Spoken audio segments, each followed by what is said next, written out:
Chapter 10, The Silence of Saints, the Ghost of Alignment. The dawn did not break. It bled across the low valley where we had sought refuge. The sky turned the color of a fresh bruise, deep purples and sickly ochres that seemed to pull the warmth right out of the air. I stood at the edge of the tree line, away from the others, staring at my hands. They were steady. That was the most terrifying part. After the carnage at Emberfall, after the realization that my own order had sent killers to silence a woman of peace, my body should have been racked with tremors. Instead, it remained a perfect, disciplined machine, awaiting a directive that I no longer knew how to trust. I closed my eyes and reached inward, a reflex as old as my name. I searched for the spark of Solyn, that golden hum that had lived behind my ribs since the day I first touched a practice blade in the shadow of the 7 spires. At first, there was only the hollow wind and the smell of damp pine. Then it hit me, not as a vision of light, but as a physical blow to the skull. Caelan. The voice was Solyn's, but it was wrong. It was a voice heard through a drowning man's lungs. It flickered, a candle flame struggling against a vacuum. Behind it, there was a second tone, a dry, rasping vibration that sounded like stone grinding against stone. The oracle is a cancer, the voice stuttered. The light demands purity. Return to Emberfall. Finish the work. I gasped, my knees hitting the soft earth with a thud. I clutched the hilt of my sword, but the steel felt like ice. The command was there, layered in the authority of a god, but it felt like a parasitic thing trying to burrow into my brain. No, I rasped, my voice sounding small against the vast gray sky. She is innocent. You taught me. Justice is the cornerstone. You cannot command a massacre and call it light. The response was a surge of white-hot pain that lanced through my temples. Obey. It wasn't a suggestion. It was a rewrite of my own identity. In that moment, I saw the true genius of the Tribunal's training. They hadn't just taught us to listen. They had built a handle onto our souls, and now something ancient and cold had grabbed hold of it.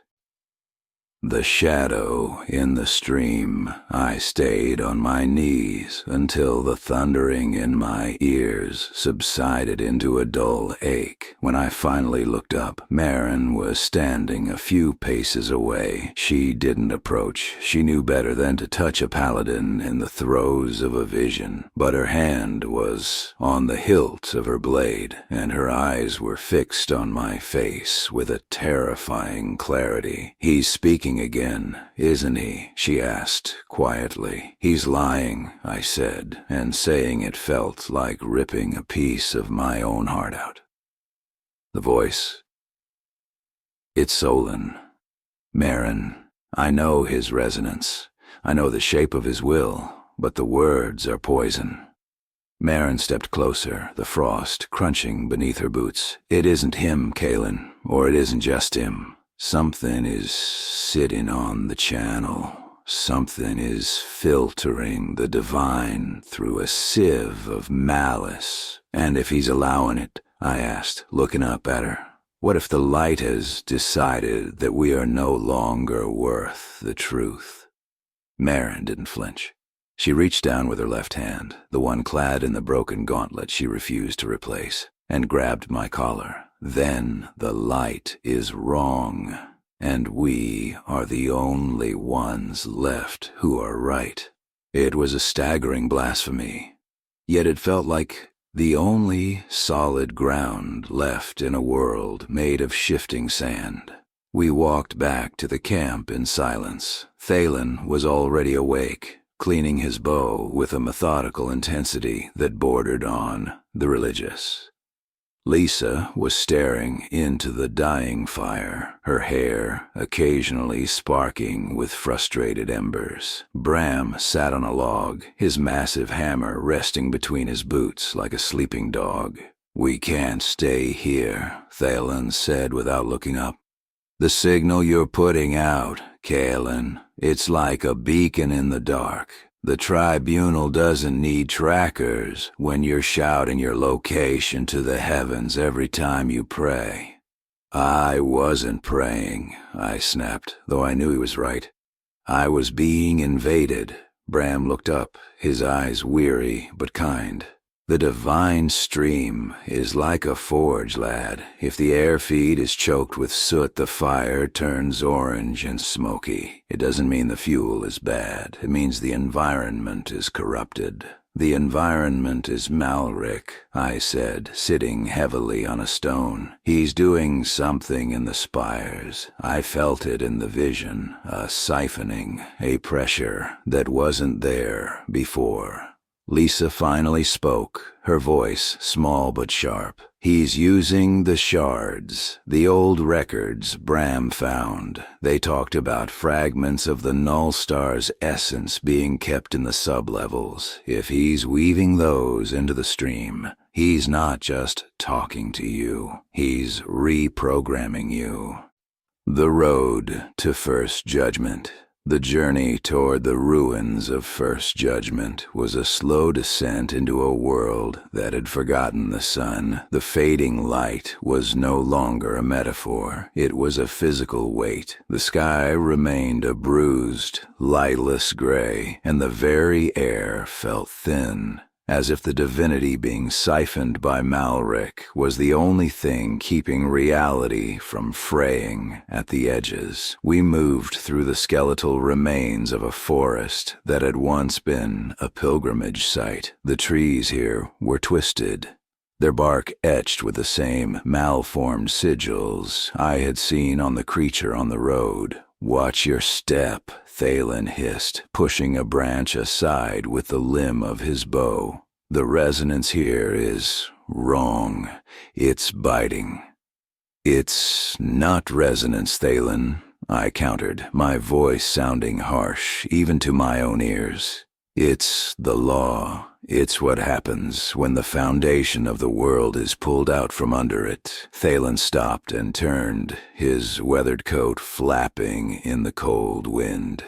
"Call it whatever helps you sleep, Caelan. To me, it looks like a god throwing a tantrum because someone finally pointed out he's wearing a mask. You have no right to speak of Solyn that way," I snapped, my hand instinctively reaching for the empty space on my breastplate where my symbol once hung. "I have every right," Caelan shot back, stepping closer. "I've seen what your law does when it isn't being watched. I've seen the villages burned. I've seen the pilgrims bled dry for tithes they didn't have. You're only just noticing because the voice in your head finally told you to do something you couldn't stomach. I am trying to save the Order, Caelan. The Order is the problem," he roared, his cynicism finally cracking into raw fury. "You're like a man trying to fix a house by painting the walls while the foundation is made of rotted meat." Malrick didn't just appear out of nowhere. "He's the natural conclusion of what you've been building for centuries." Marin stepped between us, her expression cold. "Save it for the ruins. We're being tracked." She was right. In the distance, between the white trunks of the dying trees, I saw the shimmer of Tribunal plate. Not a full squad, but scouts, obedientists who moved with a mechanical, eerie grace. "They're not attacking," Lisa whispered, her fire flickering a nervous pale blue. "They don't have to," Caelan muttered, knocking an arrow. "They're just hurting us. The threshold of the past. We reached the ruins of First Judgment as the last of the sickly light vanished into a true, hollow darkness. The ruins were less a city and more a mountain of worked stone that had been shattered from the inside out. Great pillars of white marble lay like the ribs of a fallen giant, and the air hummed with a low-frequency vibration that made my teeth ache. This was the site where the 7 lights had first convened to forge the Radiant Tribunal. This was where the first odes were written. The archives should be beneath the central dais, Bram said, his voice echoing in the vast, empty space. We moved into the depths, guided by the soft, controlled flame in Lisa's hand. The further down we went, the louder the noise in my head became. It wasn't just Solyn now. It was a cacophony of voices, all of them overlapping, all of them demanding obedience, all of them sounding hollow. We found the dais of the first vow, a circular platform of obsidian that seemed to absorb what little light we had, and there, etched into the walls, were the records the tribunal had spent centuries trying to clarify. Nullstar wasn't a destroyer. He was the god of truth and consequence, the 8th member of the Circle who had refused to carry out an unjust decree. The 7 hadn't defeated a monster. They had imprisoned their brother because his light revealed their own failures. Solyn regretted it, I whispered, reading the ancient, jagged script. He forged the tribunal to hide the guilt. Look at the dates, Lisa said, pointing to a series of glyphs. The distortions started the moment they sealed the wound in the sky. They've been siphoning truth and calling it law ever since. The gods are fallible, Marin said, her voice devoid of emotion. And we were the chains. The choice of the unbound. Suddenly the ruins erupted in a pulse of blinding white gold light. I collapsed to my knees as the voice of Solyn returned, but this time it wasn't a whisper. It was a roar that felt like it would split my mind in two. Caelan, the debt is due. Protect the order. Purge the dissenters. I saw the party through a haze of pain. Thalin was already drawing his bow, his eyes fixed on me with a mixture of terror and expectation. Marin had her shield up, but she wasn't looking at the scouts above. She was looking at me. Obey. The power surged through my limbs. My sword, lying on the stone before me, began to hum with a divine resonance I hadn't felt in days. I could reach out. I could take it. I could end the doubt. I could be the golden sun again. I looked at Caelan. I saw the way he gripped his bow, his knuckles white, his cynical mask finally gone. He didn't think I would choose him. He thought I would be exactly what the tribunal made me. And then, from the deep obsidian of the dais, I heard it. A faint, sorrowful voice that wasn't a command. It was an invitation. A pure heart hears me. It wasn't a rewrite. It wasn't a directive. It was a mirror. I reached out, but not for the sword. I slammed my palm against the obsidian dais, pouring every ounce of my will, not my faith, but my will, into the stone. I choose the truth, I rasped, the words tearing from my throat. I choose the consequence. The white gold light of Solyn shattered. It didn't just fade. It disintegrated into 1,000 jagged shards that rained down upon the ruins. The pressure in my head vanished, replaced by a silence so profound it felt like the beginning of the world. I stood up, my legs shaking, but my mind finally my own. Thalin lowered his bow, his chest heaving. He stared at me for a long time, the cynical guide finally meeting the man behind the armor. "You're a damn fool, Caelan," he said, but for the first time his wry humor held a note of genuine respect. "Perhaps," I replied, looking toward the dark tunnels that led back to the surface. "But I'm a free fool." The secret conclave of Dawnspire. While we regrouped in the dust of the first judgment, a different kind of storm was breaking within the walls of Dawnspire. Deep beneath the grand cathedral, in a cellar once used for storing ancient grain, a dozen figures gathered in the dark. These were the interpreters, scholars, minor clerics, and a few veteran paladins who had seen the same cracks in the light that I had. They did not speak of rebellion yet. They spoke of survival. "Malrick has ordered the siphoning to triple," whispered a senior archivist, her hands stained with the ink of forbidden research.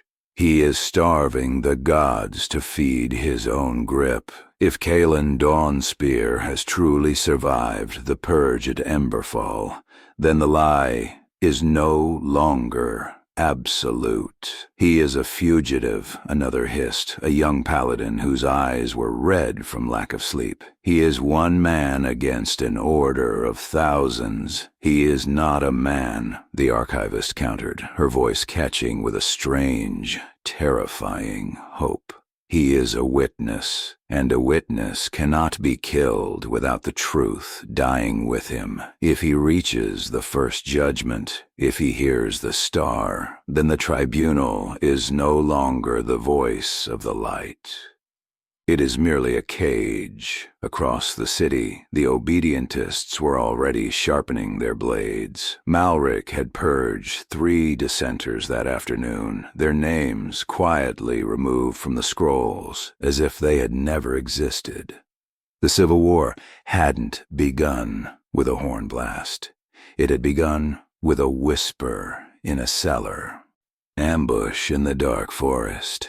The climb back to the surface was a crawl through a graveyard of memories, but as we broke the tree line, the silence of the forest was shattered by the rhythmic clank of metal. They were waiting, Malrick's elite scouts, not the rank and file, but the pure hands. A squad handpicked for their total lack of hesitation. They didn't call for a parley. They didn't ask us to surrender. They moved like a single organism, a wave of white and gold steel that intended to erase us from the world. "Brace!" Marin roared, her shield ringing as the first volley of divine-charged arrows slammed into the wood. I didn't reach for the light. I reached for my blade. The clash was brutal and intimate.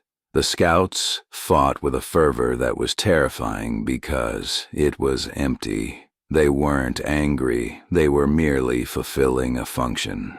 I found myself locked in a duel with a paladin I recognized, a man named Valerius, who had taught me how to parry during my 3rd year. "Caelan," he whispered, his eyes glazed with a sickly, siphoned radiance. "Why do you make the light beg?" "The light isn't begging, Valerius," I said, catching his blade and spinning him into Thalen's waiting arrow. "It's screaming, you've just forgotten how to hear." Keth Stonepelt was a whirlwind of fur and iron, his great axe ignoring the divine shields of the scouts as if they were made of paper. Lysa's fire was no longer a gentle warmth. It was a defiant, wild roar that forced the darkness back, revealing the hollow, shadowed faces of our pursuers. We broke through the line, leaving 3 scouts dead in the dirt. Not martyrs, but victims of a command they couldn't refuse. The road ahead We emerged from the forest as the first shadows of the night fell. We were fugitives now, branded heretics by the only world we had ever known. But as we moved toward the ruins of First Judgment, I felt a new kind of light beginning to burn. Not a sun, but a star. It didn't light the way for me. It simply waited for me to decide where to go. The Radiant Tribunal was crumbling. The light was lying. And for the first time in history, the Paladins were going to fight back. I looked at my party. A broken Paladin, a cynical guide, a wild sorcerer, an exiled smith, and a tribal warrior. We were the paradox, and the paradox was the only thing left that was true.